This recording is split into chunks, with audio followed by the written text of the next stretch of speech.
गरीब आदमी गंदगी है, अमीर आदमी बड़े बाबूजी साहब जो है ना, तो साहब जी हैं, उनकी तो पूजा दुनिया करते, तो हमें क्या है, हम लोग गंदगी हैं। बाबूजी आया, हटो, ये महाराज जी जो हैं बिल्ला वाले, वो भी आया, 2 जापर मारा। अभी कोई बाबूजी के फॉर्चूनर जा रहे हैं, हमारे जैसे हाथ पैर भी चला देते हैं, हमारे जैसे गरीब आदमी को थप्पड़े दे देगा। कि पुलिस वाले थोड़ा सा रिक्शा वालों को परेशान करते हैं, क्या लगता है आपको, ये सच है? देखिए ये लोग तो परेशान कर रहे हैं 10 रुपया खाने का चक्कर में, करते हैं परेशान, अभी परेशान करते हैं। ऐसे ऐसे काम करे हैं जो आने वाली सरकार में किसी ने नहीं करे, किसी ने आने वाली सरकार में किसी ने काम नहीं करे। इतनी बड़ी बीमारी से देश बचा। ये नोएडा सेक्टर 51 का ऑटो स्टैंड है। आइए चलते हैं और जानते हैं ऑटो चालकों की राय कि अब की बार किसकी सरकार। गुंडागर्दी खत्म हो रही है, जितने माफिया गुंडा थे सब अपने अपने जगह सब सही है, तो मतलब योगी सरकार सही है। गुंडागर्दी खत्म होगी तो क्या हुआ, शौचालय पे मैं 16 घंटे ड्यूटी कर रहा हूँ, 9,000 रुपये में एसटीसी मरा रहा हूँ, क्या हो रहा है इससे? ये जो आप शौचालय में वो ड्यूटी देते हो, तो ये सरकारी होता है या फिर प्राइवेट के अंदर? नहीं, ये सरकारी है, ये भी ये सरकारी नौकरी होता है, सरकारी शौचालय है, इसमें प्राइवेट। सरकारी नौकरी का मतलब ये होता है 8 घंटे। 8 घंटे का नहीं, 16 घंटे का दे रहा है हमें, ठेकेदार भी दे रहा है, सुपरवाइजर भी दे रहा है। आप ये बताओ, आप ठेकेदार के अंदर आते हो या सरकार के अंदर आते हो? शौचालय सरकार के अंडर में है, और सरकार ने ठेकेदार को सौंप दिया है, हम ठेकेदार के अंदर में। नहीं, मेरा प्रश्न ये है कि शौचालय तो सरकार ने बनवाया है, जो आपका नौकरी है वो ठेकेदार ने तय किया है या फिर ठेकेदार ने तय किया है। आपकी नौकरी प्राइवेट हुई? प्राइवेट ही है जी। तो मतलब ठेकेदार ये है कि आपसे 16 घंटे काम लेता है 9,000 में? 9,000 में 16 घंटे काम ले रहा है जी। तो ये किसकी चूक है, सरकार की चूक मानते हो आप? इस सरकार की भी और ठेकेदार की भी है, इसमें सबकी है। तो आपने ठेकेदार जी से बोला नहीं कि 16 घंटे की जो सैलरी है आप जो दे रहे हो आधे, ये तो गलत है, डबल ड्यूटी का सिंगल सैलरी। 16 घंटे का हमने किया कि 16 घंटे 9,000 दे रहे हो, उसमें लड़के भगा दिए। अच्छा, जो लड़के शिकायत करते हैं उन्हें भगा देते हैं? भगा देते हैं, मतलब बेरोजगारी है देश में? बेरोजगारी है ही है, क्योंकि अगर रोजगार होता तो अगर वो आवाज उठाते तो उन्हें भगाया नहीं जाता। नहीं भगाया जाता जी। ठेकेदार ने उनको इसलिए भगा दिया क्योंकि उनके पास दूसरा ऑप्शन था। बिल्कुल जी। क्या लगता है आपकी बार किसको चुनना चाहिए? अब किसको चुना है, किसी को नहीं चुनना चाहिए। हम तो ये कहते हैं हमारे जो 16 घंटे में 9,000 रुपये मिल रहे हैं, उससे क्या रोजगार हो रहा है हमें? क्या नई सरकार को चुनोगे, वही तो एक नई नीतियों की आएंगी, वही तो बदलाव लाएंगे। चलिए, अभी तक तो पुरानी सत्ता के लोग थे जो एक बार आ चुके हैं। एक नई यूपी में आई है आम आदमी पार्टी, जो पिछले सालों से दिल्ली में काम कर रही है। क्या लगता है उनका कारोबार ठीक ठाक था? कारोबार तो सब ठीक ठाक लग रहा है, मगर जब तनख्वाह ही नहीं है, गरीब आदमी क्या करे? अपने माँ बाप को देख के, अपने 20 बच्चों को देख के क्या करे? 9,000 रुपये में 16 घंटे काम कर रहा है बंदा, क्या करे वो? काम सब हो रहा है, गुंडागर्दी भी बंद है, सारा कुछ बंद है। अभी फिलहाल कहाँ का रहने वाले हो आप? मैं डिस्ट्रिक्ट आगरा का रहने वाला हूँ, शिवालय गाँव है मेरा। अभी यहाँ पे किराए पे रहते हो या अपना मकान है? किराए पे रह रहे हैं, 3,000 रुपये किराए के दे रहे हैं, 3-4 हज़ार रुपये खाना खर्चा हो रहा है। अभी बच्चे साथ में लेके रह रहे हैं, माँ बाप गाँव में रह रहे हैं, उनको भी कुछ देना, उनने हमें पैदा किया। एक बात बताइए आप, सरकार ने 9,000 रुपये में आपसे इतना काम ले लिया, ठेकेदार जी ने, पढ़ाई के बच्चों का जो है वो सरकार की जिम्मेवारी है। सरकारी स्कूलों का क्या हालत है? हालात भी हालात है कि कुछ ही हालात नहीं है। सारे कॉलेज पढ़ाई का क्या कंडीशन चल रहा है कोरोना काल में आपका? कुछ नहीं चल रहा, बिल्कुल बंद है। प्राइवेट ही बंद है, सरकारी की क्या चलेगा? प्राइवेट में पढ़ाते हो बच्चों को, सरकारी में? प्राइवेट में पढ़ रहे हैं मेरे भाई 2, अब बच्चे तो मेरे छोटे छोटे हैं। प्राइवेट में ऑनलाइन पढ़ाई पढ़ रहे हैं। ऑनलाइन पढ़ाई पढ़ रहे हैं। 16-16 हज़ार रुपये का फ़ोन दिलवाए हैं, 8-8 हज़ार रुपये के तीनों भाइयों को मैंने। भाई साहब का ऐसा मानना है कि योगी जी के सरकार में बेरोजगारी है, डबल ड्यूटी लेकर के सिंगल सैलरी दे रहे हैं, अर्थात इनसे पूरे 16 घंटे काम लिया जाता है और सिर्फ 9,000 राशि दिया जाता है। क्या लगता है आपको, योगी सरकार से खुश? योगी जी की सरकार में तो एक चीज़ तो मैं मानूंगा कि गुंडागर्दी खत्म है, ठीक है, जो लोग जहाँ है वहाँ सुरक्षित है। दूसरा नंबर अब रहा बेरोजगारी के बात। बेरोजगारी तो सब दिन चलते आ रहा। 300 रुपया में हम 8 घंटा खुद काम कर रहे हैं, 9 घंटा। क्या करते हो भाई साहब, क्या नाम है? मेरा नाम सुधीर पाल। क्या करते हो? रिक्शा चलाता हूँ जी। रिक्शा चलाते हो जी। ठीक ठाक कमाई हो जाती है? अजी कहाँ ठीक ठाक कमाई है जी, बहुत बेरोजगारी है जी, बहुत ज़्यादा बेरोजगारी है सरकार में, हद से ज़्यादा बेरोजगारी है। लॉकडाउन से जब से लगा है, हर व्यक्ति परेशान है। यहाँ कोई व्यक्ति हो और हमारे गांव में चले जाइए, गांव में जा किसान इतना व्यक्ति परेशान है, हद से ज़्यादा परेशान है। इस सरकार में कुछ ध्यान नहीं लोग दे रहे हैं। इतनी गायें ढली हुई हैं, हर किसान परेशान, उनकी फसल बिक नहीं पा रही हैं। लॉकडाउन से किसान परेशान है और अभी भी यहाँ से परेशान है। अब सुन रहा हूँ कि हमारे समाजवादी पार्टी 300 यूनिट बिजली फ्री दे रही है, थोड़ा हमारे लोगों को फ़ायदा होगा, हमारे किसानों को फ़ायदा होगा। देखता हूँ। किसको चुनोगे? मैं तो समाजवादी पार्टी को चुनूंगा। समाजवादी पार्टी को चुनोगे? जी, कुछ उम्मीद लग रही है, क्योंकि एक बार पिछली बार भी उन्होंने ऐसे वादे किए थे कि मैं आपको लैपटॉप दूंगा, तो वादे उन्होंने पूरे किए हैं। मुझे लग रहा है कि 300 यूनिट बिजली दे रहे हैं, फ्री कर रहे हैं, और भी वादे किए हैं, तो उम्मीद लगता है कि हो सकता है कि ये वादे पूरे हो सकें। मैं तो नहीं दूंगा। लेकिन कानून व्यवस्था पे तो पिट जाते हैं, ऐसा माना जाता है। नहीं, मुझे तो नहीं लगता ऐसा। आपके बगल में बोले ना। नहीं, अच्छा, हर किसी की सोच अलग अलग है सर जी, हर किसी का अलग है। कोई इनके बीजेपी जाते हैं, कोई समाजवादी वाले जा रहा है, पर मुझे तो मैं अपने हिसाब से देख रहा हूँ। तो मैं किसान आदमी हूँ, तो मैं अपना खेती बाड़ी देखता हूँ, तो खेती बाड़ी का अनुसार मैं आपको बता रहा हूँ कि मुझे ज़रूरत है अखिलेश यादव की, कि वो हमारे खेती में सिंचाई के लिए पानी की व्यवस्था करेंगे, बिजली का बिल माफ़ करेंगे, हमारे लोन माफ़ करेंगे, और कई भी गाय वाएँ सब डली हैं उनका व्यवस्था बनाएंगे, जो हमारे किसान आदमी प्रत्येक आसानी से फसल को उगा सके और बेच सके। हम इतने परेशान हैं, बेरोजगार जब से लॉकडाउन लगा है, जब से अभी तक निकल नहीं पाए, जब से वहीं के वहीं फंसे हुए हैं। पिछली बार भी लॉकडाउन में फसल नहीं बिक पाई, अब की बार बेचने की उम्मीद में है, तो गायें कभी कुछ सब बर्बाद कर रही हैं, तो किसान फिर पीछे जा रहा है, कोई आत्महत्या कर रहा है, बड़ा परेशान है व्यक्ति। कहते हैं मोदी जी कृषि को पैसे देते हैं किसानों को हर महीने। नहीं, मेरे खाते में तो नहीं आए। और किसी खाते में आए हों तो उन्होंने मिले होंगे, मेरे खाते में तो नहीं आए। अभी ई श्रमिक कार्ड बन रहा है, बनवाया आपने? हाँ, श्रम कार्ड बनवाया हमने। पैसा नहीं आया अभी तक। तुम कार्ड बनवा रहे हैं तो उसका कुछ फायदा नहीं दिख रहा है आपको? भाई कार्ड बनवा के रख चुका हूँ मैं, मेरे पास कार्ड है, लेकिन मेरे अकाउंट में पैसे अभी तक आए नहीं। पैसे नहीं आए? जी नहीं आए। तो आपको क्या लगता है वादा झूठे हैं? अभी पैसे नहीं आए तो मैं कैसे कह सकता हूँ, वादे झूठे ही हैं। अगर आ जाएं एक बार मेरे अकाउंट में तो मुझे मालूम पड़ेगा कि वादे उनके पूरे हैं। हाँ जी।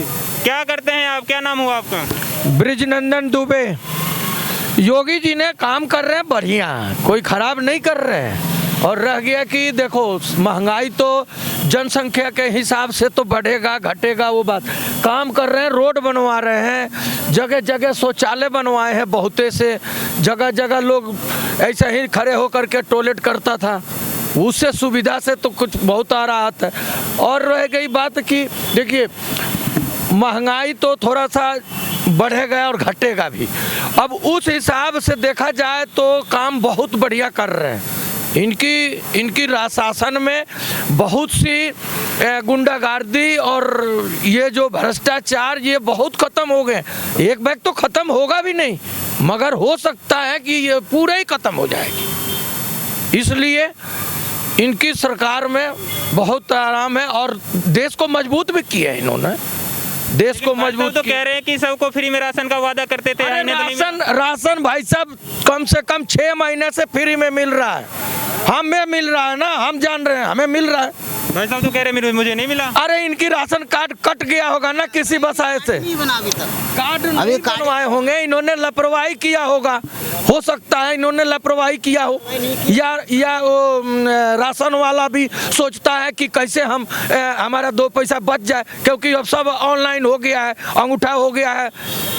ये किसी सरकार में हुआ नहीं था, मगर मिला हमको मिल रहा है, सब कुछ मिल रहा है। किसानों को पैसे जो कह रहे बैंक में मिल रहा है वो मिला? देखिए किसान के लिए तो मानता हूं कि जो किसान अपना मेहनत किए हैं और जो अपना ब्यौरा दिए हैं, अपना डॉक्यूमेंट्स जमा किए हैं, उनको मिल रहा है। और हमने नहीं जमा किया तो हमें क्या मिलेगा? हम भी जमा करेंगे तो मिलेगा। अच्छा, जिन्होंने जमा किया उन्हें मिल रहा है? उनको मिल रहा है, उनको सब किसानों को मिल रहा है, उसमें कोई दिक्कत नहीं है। पिछले सरकारों से क्या अच्छा इस सरकार ने कर दिया? आपको क्या लगता है? इन्होंने सरकार ने देखिए एक तो बहुत मतलब जैसे राफेल है, देश को मजबूत किया है इन्होंने।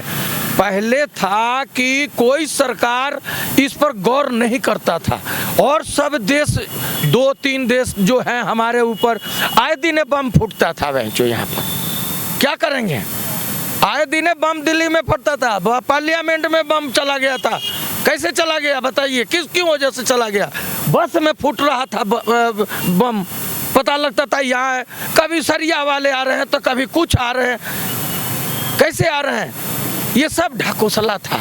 अब जो है काम इन्होंने कर रहे हैं और इसके जरिए से इसलिए सब मानता हूँ कि अब एक बात बता लीजिए, रोडें हैं, अब रोड में खर्चे हो रहे हैं, महंगाई लोग कह रहा है कि महंगाई बढ़ रहा है और जनसंख्या नहीं बढ़ रहा है, जनसंख्या भी तो बढ़ रहा है।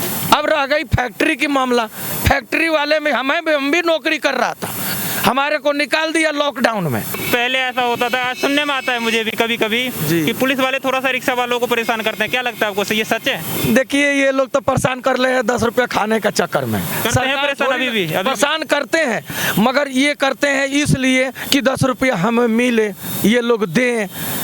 अब क्या करें, बेचारे बेरोजगार 500-400 रुपया कमाते हैं दिन भर में, उसी में भी वो कोई कहने से आता है हट भाग, उधर से हट उधर चल, मगर उन लोग की थोड़ा सा पैसा सोचते हैं कि भीड़ भड़ाका ना हो। अरे हम भीड़ भड़ाका क्या करेंगे, हम तो एक साइड में लगा करके भर रहे हैं। गरीब आदमी गंदगी है, अमीर आदमी बड़े बाबूजी साहब जो है ना, तो साहब जी हैं, उनकी तो पूजा दुनिया करते हैं, तो हमें क्या है, हम लोग गंदगी हैं। कहीं अगर रोड पर लगा के कमा खा रहे हैं, बच्चे पाल रहे हैं, तो बाबूजी आया हटो, ये महाराज जी जो हैं बिल्ला वाले, वो भी आया 2 झापड़ मारा। अभी कोई बाबूजी के फॉर्च्यूनर जा रहे हैं, हमारे जैसे हाथ पैर भी चला देते हैं, हमारे जैसे गरीब आदमी को थप्पड़े दे देगा, मार देते हैं। क्या बात करते हैं आप भी, ऐसे लगता है कि इस समाज से नहीं हो। नहीं, इस समाज से हूँ, मेरे पूछना मेरा काम है। पुलिस वाले परेशान अभी भी करते हैं योगी जी के राज्य में? नहीं, अभी की बात नहीं कर रहा, अभी नहीं, मैं अभी की पूछ रहा हूं। मतलब बता रहे हैं कि देखो गरीब जो है ना गंदगी है, हम लोग गंदगी है, ठीक है, हमारे कपड़े से बदबू आते हैं। जब ज़रूरत पड़ता नहीं इस गरीब की, तो बेटा कह के बुलाते हैं, और जब इस गरीब से काम ख़त्म हो जाता है ना, तो ये गंदगी हो जाते हैं। ऐसा आप क्यों बोल रहे हो? कहीं ना कहीं आप बहुत गहराई से बोल रहे हो। मैं वो नहीं, हम सही कह रहे हैं सर जी, वो जानना चाहता हूँ। हमारी ठिया जब था ना नाइयों की, तो बाबू साहब जब निकलता था ना सुबह मॉर्निंग वॉक में, तो हाँ, तो मॉर्निंग वॉक में जब निकलते थे ना, अरे यहाँ किसने लगाया, हटाओ हटाओ, उनकी कुत्ता अगर लेटरिंग कर रहे हैं ना, तो कोई दिक्कत नहीं। इसलिए हम बोल रहे हैं, हम लोग गरीबी जी रहे हैं ना, देख रहे हैं कि दुनिया कैसे जिया जाता है। हम लोग मेरा प्रश्न ये है कि सरकार ने अगर कानून नीतियों को सुधार दिया है, तो फिर स्टूडेंट को घर से निकाल के मारना, ये कौन सी कानून नीति? कहाँ पे? हमने प्रयागराज में परसों की बात है, परसों की राज है, तो ये अरे गलत है यार, मजदूर लोग बहन जो मारे गए। अरे योगी सरकार तो बेकार है, बेकार है जी। ये मजदूर लोग तो सब मारे गए, लाइन में लगे रहे, तुम्हें क्या पता है भाई, ये बेकार है। मजदूर नहीं है क्या? अरे मजदूर तो हमें गाड़ी हमारी 4-4 अपना खा रहा, अपना 3-3 किस्त टूट के उठा के हमारी गाड़ी डाल ली बहन जो, खींच ले गई। और क्या, हम भी मजदूर हैं। योगी क्या देगा तुम्हें? विपक्ष वालों ने योगी सरकार बहुत बढ़िया हमारे लिए, तो खुले आम रात भर चलते और पूरे दिन ऐश करते। अंकल जी कह रहे हैं कि कानून ठीक है, आराम से, अंकल जी कह रहे हैं कि कानून व्यवस्था सही कर दी। इधर आ जाइए अंकल। अरे भाई बेकार है सब, केजरीवाल सही है, योगी सरकार बेकार है। योगी सरकार के क्या बेकार लगा आपको? अंकल जी कह रहे हैं फैक्ट्री के साथ कानून व्यवस्था बेकार ये इसलिए लगा कि बाहरी गाड़ियों की बहन जो बोला कि ड्यू आगे को बढ़ा लो, फिर किस्त गाड़ी क्यों उठाई गई? तो बात करिए और क्या, गाड़ी नहीं उठा रहा। कमाओ, पहले कमाई क्यों नहीं तुमने? तुम्हें योगी जी थोड़ी देंगे, लॉकडाउन योगी जी ने लगा दिया है। लॉकडाउन अगर बीमारी होगी तो अखिलेश जी हटा देंगे, उन्होंने पैसा दिया, नहीं अखिलेश जी हटा देंगे क्या? या मायावती जी हटा देंगी, या राहुल जी हटा देंगे? डीलरों का मामला है। अगर बीमारी होगी तुम्हें बचा भाई आगे को बढ़ाया। डीलर भाई एक बात बताइए, डीलर गाड़ी दे रहा है, डीलर पैसे दे रहा है, तो डीलर उठा रहा है, उसमें कोई योगी थोड़ी ना उठा रहे हैं। एक बात है, अगर केजरीवाल की सरकार आनी चाहिए, बेकार है ये योगी सरकार। यूपी में केजरीवाल की सरकार रहनी चाहिए। हाँ जी, दिल्ली में एकदम ये योगी रहेगा, और योगी की सरकार भैया, योगी सरकार के क्या अच्छा लगा? भैया ऐसे ऐसे काम करे हैं जो आने वाली सरकार में किसी ने नहीं करे, किसी ने आने वाली सरकार में किसी ने काम नहीं करे। इतनी बड़ी बीमारी से देश बचा दियो, और कोई सरकार होती माँ चुज जाती देश की, कोई नहीं कर पाता, कोई भी जो है सरकार न करे इतने अच्छे अच्छे काम। क्या करते हो आप? हम कुछ नहीं, हम तो वैले पार्किंग का काम करते हैं। पार्किंग का काम? हाँ। रोजगार का क्या सिस्टम है? रोजगार भैया अपने जो कमाना खाएगा वो घर बैठ के कमा लेगा, और जो जिसके कमाने बस की ना हो ना वो पड़ रोएगा ही। जो सरकारी नौकरी चाहते हैं, जो सालों साल मेहनत करते हैं, उसको पुलिस वाले घर से निकाल के मारे, ये अच्छा है? ये तो बिल्कुल अच्छा नहीं है, ये तो अच्छा नहीं है। ये सब विपक्ष वाले लेन देन करके सारा काम करा रहे हैं। नहीं मारो ये बात बताइए, ठीक है विपक्ष वाले एक सेकंड बना जा रहे। अगर विपक्ष वाले किसी को घर से निकाल के मारते हैं तो पुलिस वाले थोड़ी ना मारेंगे। ऐसी बीमारियां ऐसा है कि अभी ट्रेन का एक्सीडेंट करा दिया जाए, कहीं किसी की एरोप्लेन दुर्घटना करा दी जाए, ये सब लेन देन होके सब हो जाता है। ये मोदी नहीं करा रहे, ना मोदी पुलिस वालों को भेज रहे कि जाओ उनको कूटो घर से निकाल के। उनमें भाई ये विपक्ष पार्टी कर रही है इलेक्शन के बारे। कैमरामैन तुषार गुप्ता के साथ मैं संजय यादव। देखते रहिए राष्ट्रीय सच, क्योंकि आचार नहीं समाचार से बनता है राष्ट्रीय सच। धन्यवाद।